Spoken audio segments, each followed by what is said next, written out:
Hey guys, Abel here, and I'd like to tell you that our SSD training and nutritional program that we've been hinting at here and there will be coming out as of August 27, 2018, and is now available for pre-sale. So if you go to sustainableselfdevelopment.com/SSD program, you can get the full package plus some bonuses at a pre-sale price. But I'd actually recommend that you go over to sustainableselfdevelopment.com, plug in your email address there, and you'll receive an email shortly which will get you a discount even on the pre-sale price.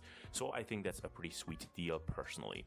So if you enjoyed listening to the nutritional and training concepts we've been talking about here for a while, then I would recommend that you go ahead and check this program out at the links we provided at the show notes. Okay, so that's enough of the shameless plugging for now, and let's get into this Q&A with Borge. This is our 8th Q&A with Borge, and we are going to answer 11 or 10 actually of your questions in this one. We had a lot of cool ones coming on training, nutrition, and lifestyle again. So yeah, let's not waste time and let's get into it. So first question that we're going to answer here, which is directed to Borge, is when is it better to do more sets as opposed to more weight? So I guess it's the volume progression as opposed to load progression sort of issue. Well, I think this is a viable strategy if you can't increment the loads, and usually that's due to some connective tissue and joint issues. So if you're older, if you have, reoccurring joint issues like I tend to do in my hips and shoulders, since I'm an old guy, then for some exercises, I tend to just cap the increments at a certain level. So once I get into like a 6 to 8 rep range, I just, depending on the exercise selection and on some isolation exercises and stuff, I don't increment the loads further. I also think that if you're training sub-max, you can definitely add more volume, as most studies comparing training to failure versus non-failure has shown that if you go to failure, then usually 2 to 3 sets tend to max out protein synthesis in a given workout. If you don't go to failure, if you train sub-max, then you should for sure compensate for that by adding slightly more sets. It doesn't take a lot more volume, and that tends to be where these discussions and debates end up, that people almost imply that you should double or triple the volume. But for like this one particular study, I can't remember the reference offhand right now, but where the 3 sets to failure group had the best growth and 3 sets non-failure at the same loads had inferior growth, just doing one more set equalized the muscle growth that you got. So that's just like 30% more volume. It's not 200 or 300% more volume. So it doesn't take a lot to get more growth out of submaximal volume, to put it that way. And yeah, there was also one study at the equivalent loads where 5 sets of 5 was slightly inferior, but almost equal to 3 sets to failure. And that was almost the same total reps. So they achieved like 25 total reps. So again, this goes back to that whole stimulating effective reps concept. Again, that's not saying that at a certain point you're getting 100% effective, growth promoting reps, and at the first rep of a set is completely ineffective. I have never said that at all. It's just like a incremental effectiveness of each rep as you get closer to failure. And the last fatiguing reps where you're exerting yourself against the loads is going to promote the most disturbance of the internal environment of the cell, and also the stretch of the tissue, and thus the signaling associated with that. So yeah, I guess that would be my answer. That whenever you can't increment the loads beyond a certain point due to various factors, you can definitely add volume through more sets. Cool. Awesome. Yeah, I found anecdotally that sometimes you just get stagnated or plateaued on a given lift, and you're just grinding harder and harder, and sometimes then training a bit more submaximally and adding in maybe a set and then trying again to overload sometimes works out. But yeah. I should add, though, that having done this myself and having had many people do that, just keep adding volume when growth seems to have slowed down or stopped, it's at some point just keep in mind that maybe adding 1 or 2 sets is usually going to be sufficient. But going to super high volumes is most likely going to be detrimental, because then again you would run into connective tissue problems as you start loading. Like the muscle is really plastic, but the connective tissue and joints is usually the limiting factor in how much volume you can do and how heavy you can train and all that stuff. So yeah, just listen to your body, to use that old cliche. Yeah, definitely. Cool. Yeah, so let's go on to the next question. Let's be efficient here. So we were trying to interpret this question beforehand. So what would be your advice to little Borge who started out lifting? So, well, it says for the little boger who want to start lifting. So I'm not sure. The little is that like a slang for the little bugger? Maybe he knows a guy called Bugger, and what's your advice to him when he starts lifting? But I guess the question is, what is something you wish you knew when you started lifting?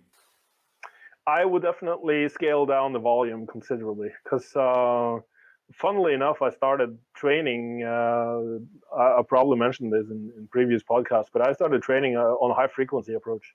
That was the Serious Growth by Leo Costa at the time, which was modeled off of Phil Hernan's routines. And the interest, like he said, this was from Bulgaria. They had studied Bulgarian lifters and went to Bulgaria and all that stuff. And that might have some core of truth to it, but it was mostly just a copy off of what Phil Hernan was doing at the time. And he was also their like front figure. I've talked with Phil Hernan many times, and I even used him as a coach for a while. So I know what Phil Hernan was doing, and these guys just completely messed it up. So basically he was doing every muscle group 2 to 3 times per week with 3 sets. So this would be very similar to our reverse pyramid training scheme, where you just did like the first set between 6 to 9 reps, dropped 10% loads, did 1 more set, dropped 10% load, and did the last set. Didn't have to be drop sets. Like you could take as much rest as you wanted. So you could end up doing like a set of 8, set of 12, set of 20 or something, or set of 15 or whatever. There was 3 sets, and that was like my time with Phil when I trained that program was really effective. But when I started training, there would be like a volume progression built into this. There would be a variation in rep ranges from day to day, so daily undulating periodization. And for me, at that level of advancement, was just way too much. I did get some pretty good results, but I also horribly overtrained. I went to the gym like 6 times per week it wasn't like an upper-lower split. It was this weird split where you did like triceps with shoulders and then quads, and I can't remember, but it was, I think it started at 2 to 3 sets per muscle group and ended up at 5 to 6 sets per muscle group. So at that time, that was like 15 to 18 sets per muscle group, and with a lot of compound lifts and stuff. And I just, the usual. I had great results for a while and then just crashed really hard. I could barely get off the couch. I mean, I was not that I was constantly sore, but I was just so tired all the time. And added to that, I ate like a horse. I mean, I even had the bag in front of my face, basically just inhaling food. So it's not like when people say, well, overtraining is under eating or something like that. And I mean, I was making these crazy concoctions of rice and eggs and cheese and meat and all that stuff just to get in as much calories as possible. I got up to 120 kilos at the most, and well, I wouldn't say I was fat, but I had probably 22% body fat.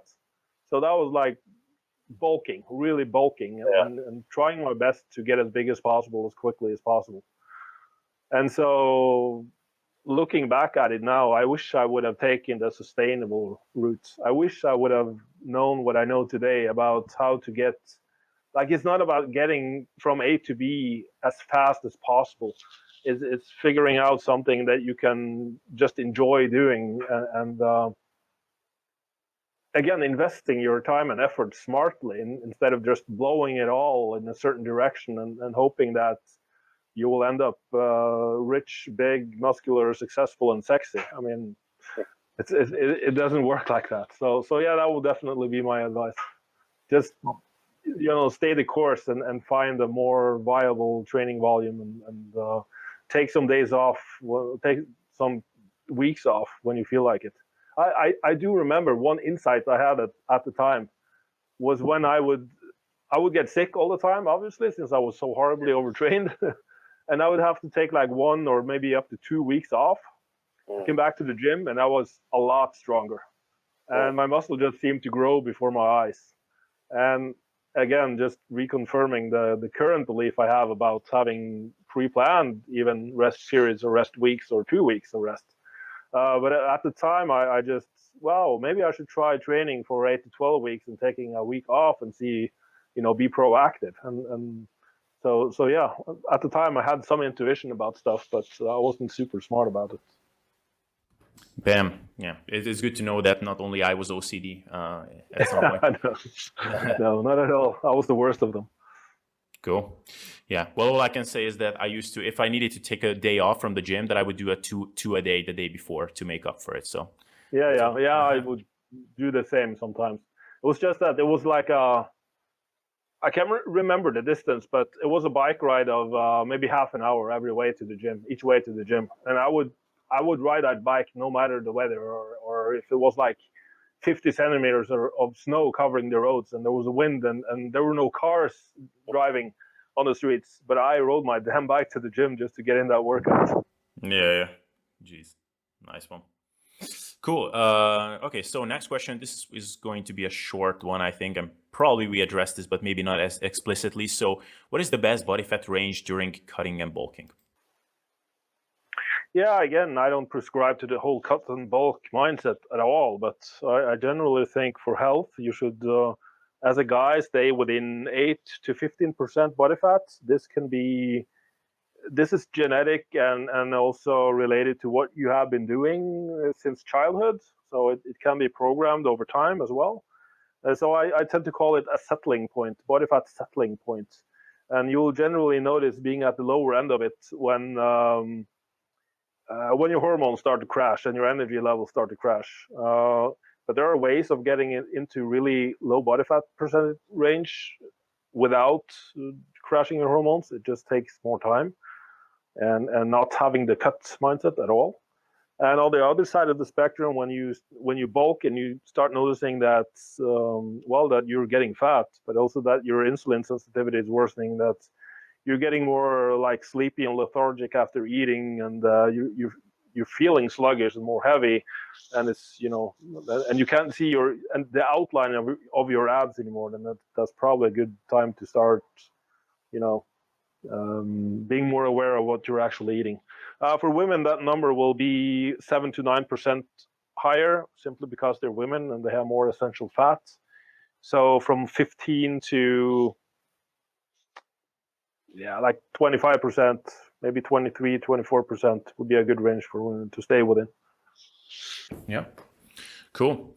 I have pretty much nothing to add. And if anybody is curious, like this topic was covered like a lot of times on my YouTube channel and on the podcast, and talked about it with people like Eric Helms as well. And so you can get all kinds of different perspectives on this if you're so inclined. So that's all I'm going to add on that one. So the next question is an interesting one, which is speaking of Eric Helms. So Eric Helms is one person who talks about these tiers of like, in terms of adherence, it can be good, it can be better, and it can be best. And best would be in the context of a contest prep diet, for example, hitting all of your macronutrient targets. And good would be, for example, hitting protein and calories. And okay would be just to weigh in every day and just hitting your protein target or something like that. So what is your thoughts on this? Like, do you think that there is a hierarchy in terms of what's most optimal in terms of being precise with your intake of macros and calories? I can go both ways on this question, because I mean the whole point of being sustainable is that you can put it on autopilot and not have to track and measure everything.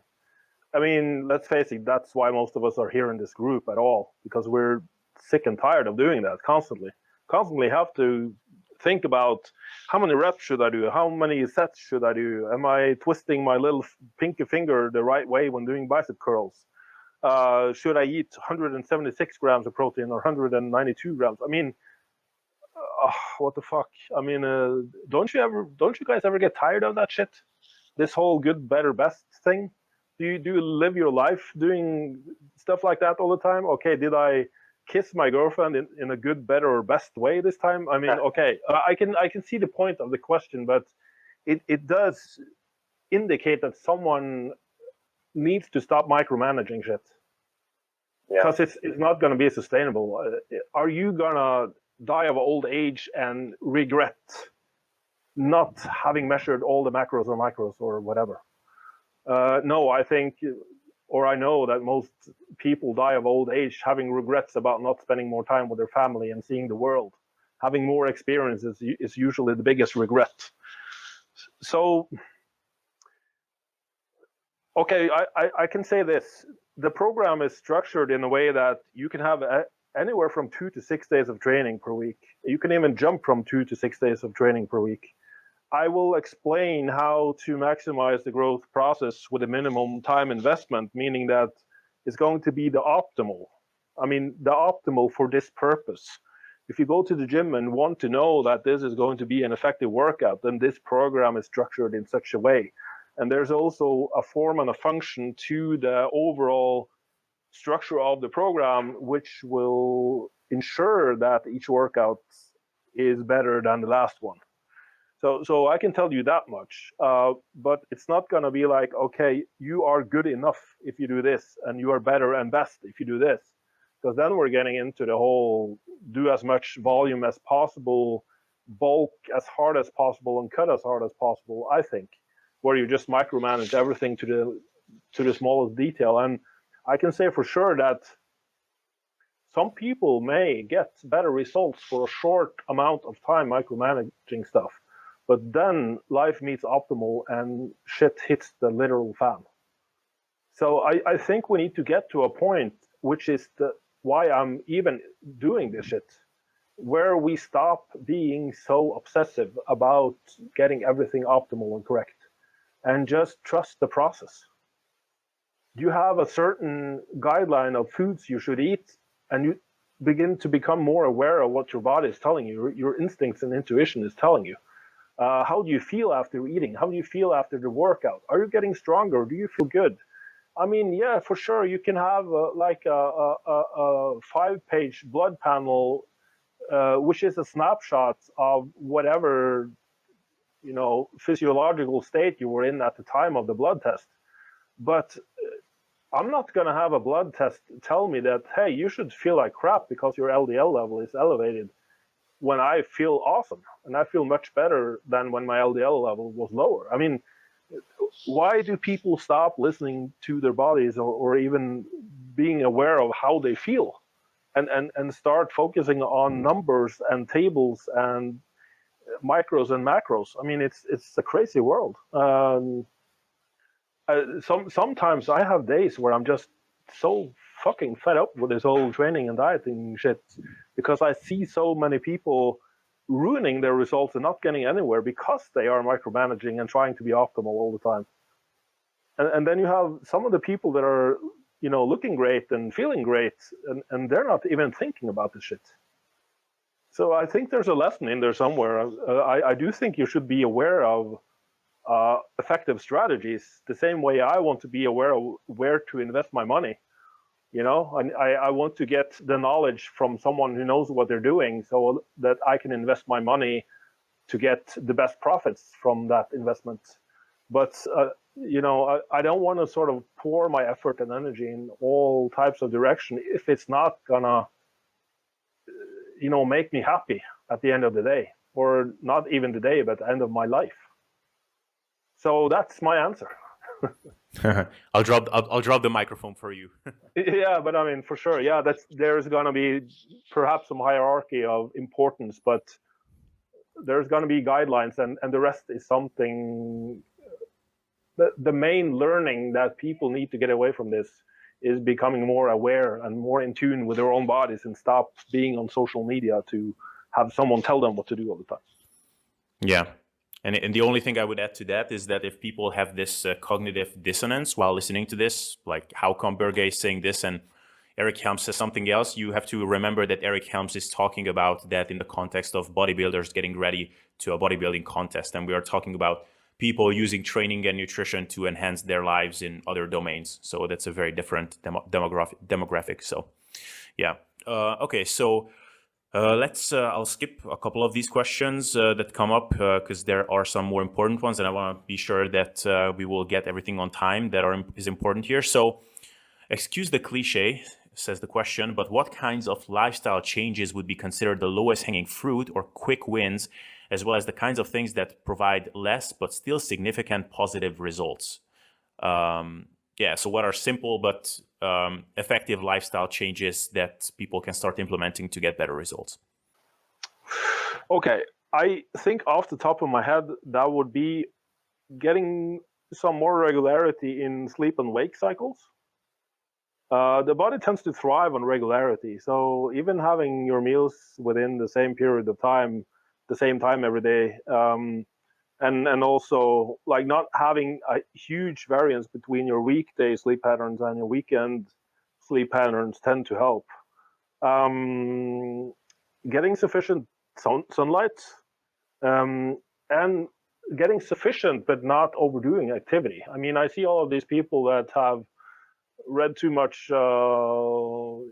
clickbait titles and so on social media and start to try to get 10,000 and 20,000 steps per day. I mean, I think our ancestors were very smart with their energy because calories were so scarce that they would spend, even if you study like modern hunter-gatherer tribes and societies, it's not like they're burning tons of calories by moving all the time. They're conserving calories as much as possible and only expending calories when they need to. So I think getting some activity outside in fresh air and daylight is very important, but only to the point where you feel where it actually makes you energetic. And it doesn't take more than maybe 20 or 30 minutes, even spread out into 10 to 15-minute walks. So it's not like you need to do 1 or 2 or 3 hours of activity, and because it tends to turn into training, exercise for what purpose? So yeah, that would be the lowest hanging fruits, I think. Having some cycles in your stress management instead of being constantly on and constantly productive. I think having periods during every day where you just do. It would probably be optimal to do some meditation. I will admit that I'm not good at doing that, but having some time for introspection and reflection, I think, is a very good way to split up your day. It's been proven, and I think all of us know that we can't be focused and productive for more than maybe 1 hour at a time before we start to get tired or our focus tends to drift. So splitting up, having some shorter work periods, and then with a good conscience having some rest and relaxation will be way more effective than just constantly working and thinking that every result is 100% correlated with the time and effort you invest into it, because that's not the way the world works in any regard. Not training, not diet, not productivity, or being a good husband or father or whatever. So for energy levels, stress management and circadian rhythm management is very important. Yeah. I would add one nutrition thing, which I talked about ad nauseum, which is just mindful eating, which for me in practice really just means not eating in front of my laptop or in front of TV or whatever. So just sitting down, enjoying a meal and focusing on it, it just solves so many problems that I would have to really micromanage earlier. And by doing that, it just gets solved automatically for me. So I think we should do mindful everything. Yeah. Just be present and in the moment of whatever the fuck you're doing, whether it's eating or sex or exercise or whatever. Now people are just on their phone or on social media or distracting themselves constantly. And that's driving stress through the roof. Yeah, working when you're working, not being distracted by Facebook all the time. And even I was in Budapest with my girlfriend for 2 or 3 days, and we didn't have internet when we were out, and we were just kind of forced to just spend time together as opposed to checking what's happening on Instagram or whatever. And oh my God, it was so much better. So, yeah, for sure. That's crazy.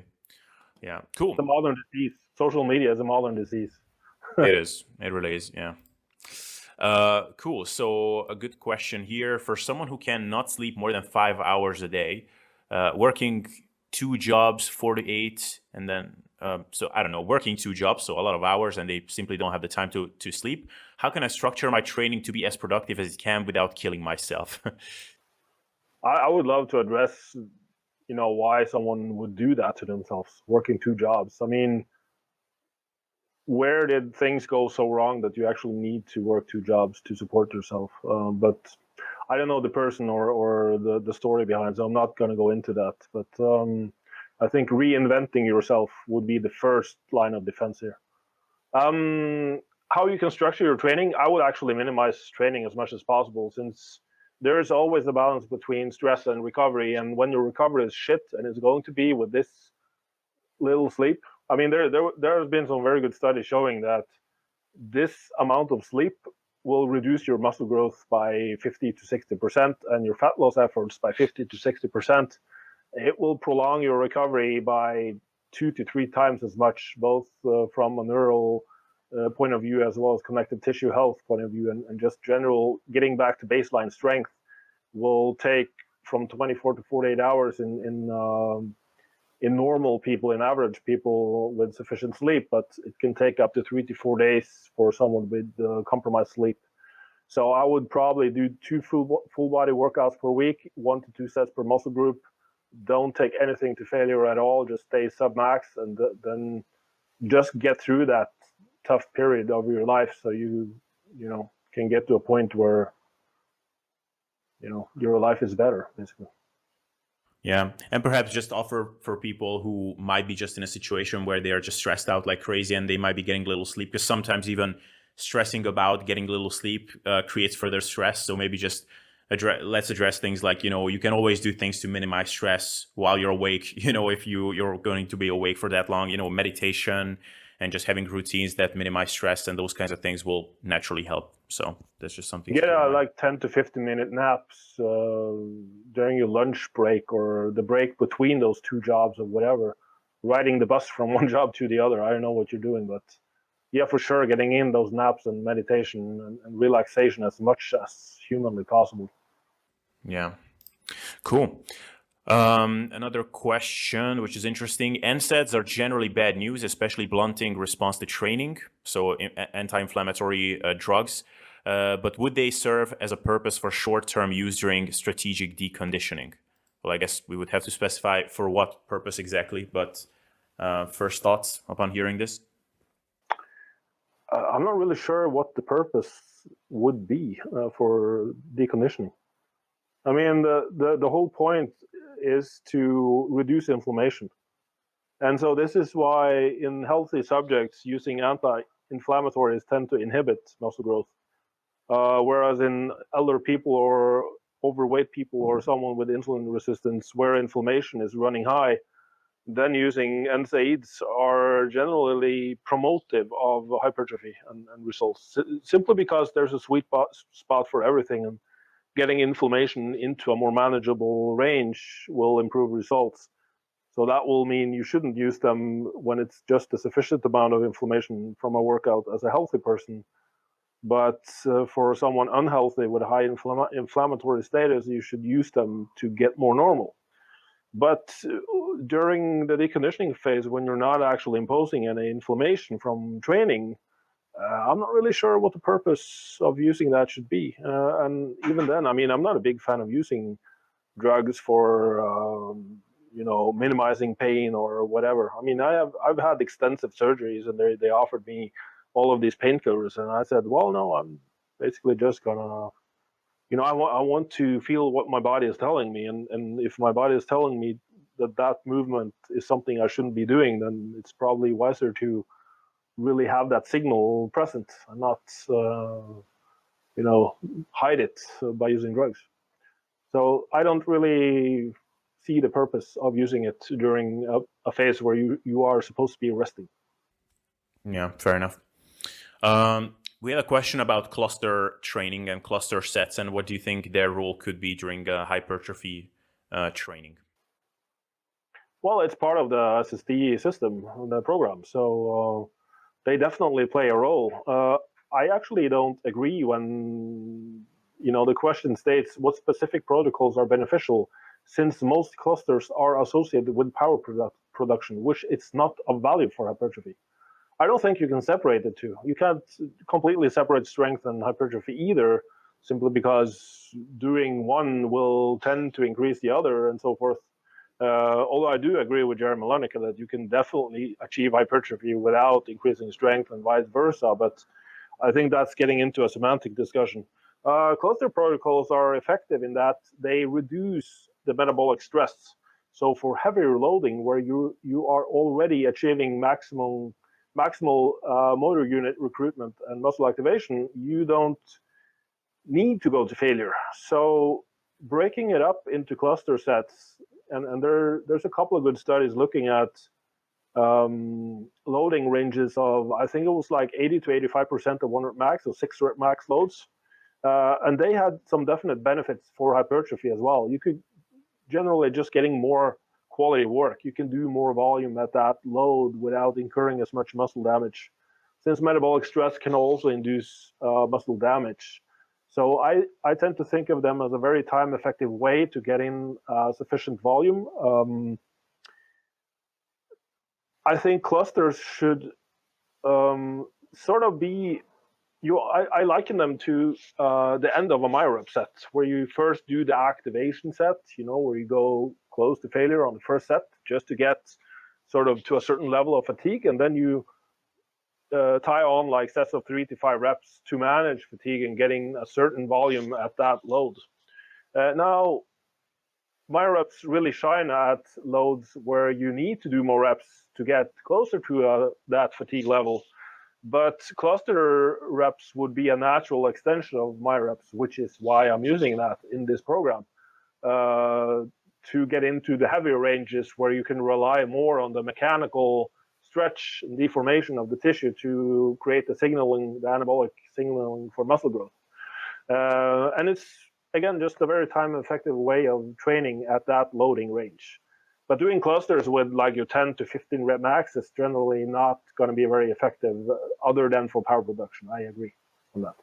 So doing sets of 3 to 5 at loads of 80% of 1 rep max or more would be my a definite, my preferred strategy for getting hypertrophy at that loading range. Yeah, and perhaps you can also handle more volume as opposed to going for those reps, which you typically could go for with like an 80% 1 rep max kind of load, right? Yeah, exactly. I mean, and there's like an abrupt switch in the program simply because we want a couple of workouts to be like sub-max, where you just have more reps in reserve and you feel more rested and you're able to keep training heavy and keep incrementing the loads. But you're probably going to be like in the third workout or so, you're going to be doing cluster sets of 3 reps with something close to your 6 rep max load. So that would sort of be, I would probably not go all the way into singles if your primary goal is muscle growth. If you're going into singles, then we're talking more about strength and power development, and also getting into heavier loads, like 90% of 1 rep max or so. That's offered as an option in the program, but it's not going to be a requirement for optimal muscle growth. Cool, perfect. So we had a question about performing optimally and being healthy in cold climates where you have extended periods of not seeing the sun at all and, just being cold. And this is something that you can obviously talk about because you have some pretty rough periods up there in Norway. So, so what would your input be on this one? Yeah, just to sort of read the whole question, how to stay healthy and energetic in the winter months, living in a very cold, dark northern climate where we see as little as 8 hours of daylight per day. 8 hours, you're lucky. I mean, way up north, they have basically no daylight. I mean, you don't see the sun for almost a month in December, from December to January. I would actually try to, with modern technology, I think there is value in simulating daylight as much as possible. So I use daylight lamps religiously during the winter months. That has a very very noticeable and significant positive effect on my energy levels and wakefulness. I also tend to being way more keto during the winter months. So basically, since I do have some frozen, berries and veggies here and there once in a while, but this is a period of time or like a season where traditionally we would never have access to like plant foods, like an abundance of plant foods. So keto diets actually tend to work better during the colder, darker months as well. I also would like to remind people that we get some very beneficial adaptations from cold hormesis, which means that you should actually try to expose yourself to those cold temperatures during the winter months. I think clothing up and turning up the heat indoors just to sort of compensate for everything being cold and dark is maybe limiting more than helping. I'm not saying that you should sit indoors and freeze all day, but I definitely think you should sort of maintain that ability to withstand cold temperatures by using cold showers during the summer months. But as you get into like autumn and fall and winter, go outside. I would often like just jump outside naked. Of course, not in the neighborhood here where people can see me, but go outside and actually freeze a little. Just expose myself to cold temperatures. Go out on the balcony in the cold mornings and get some of that cold exposure, and not turn up the heat excessively, and thus saving some energy, helping the planet. So maintain the indoor temperature around 20 degrees, perhaps 18 to 20 degrees. It does take some time getting used to, but and you will have people coming to your house saying, "Oh my God, it's so cold here," and you're like, "What? I don't really notice that at all." But there are some actual physiological changes going on during the winter months when it's cold and dark that we humans can benefit from if we live in that climate. So I think exposing yourself to that would be a good idea and help you stay healthy and energetic. Yeah.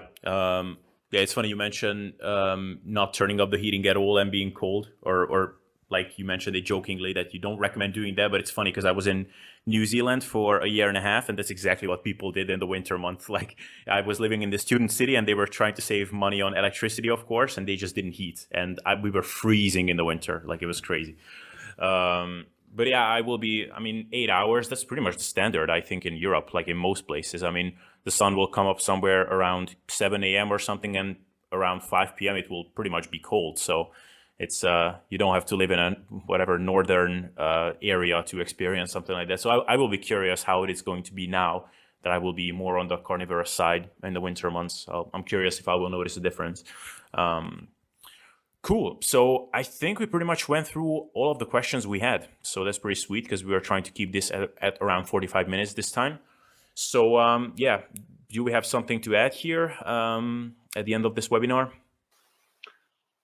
No, I'm not sure, but I think, with just a week to go before we launch the program, I would, hope that people get in as quickly as possible, either opt into our list so they can get the 20% discount code, or I'm sure you will put a link in the show notes, but at least check out the program and see if it's something for you. And at this price, I've seen products at the same price range, and just the other day I bought this ebook at $49 on some sort of diet. It was a fucking 10-page document with 4 of those pages on copyright and whatever. Wow. And so 6 pages of actual content for $49. So it's just crazy shit out there, and with this you're actually getting some value for money. Yeah. So guys, 27th of August, at least according to all plans, is when the launch is coming along, and we are super stoked about that. And you can go to the links that will be provided here, but it's sustainableselfdevelopment.com/SSD program. You can pre-order, and you can sign up for our list at sustainableselfdevelopment.com to get an even bigger discount. So it's a pretty massive bargain, as Borge mentioned, and we're super stoked about that one. So yeah, that's the plug for the end. And with that, thanks for everybody for tuning in for this webinar. And yeah, see you all in the next one. See you.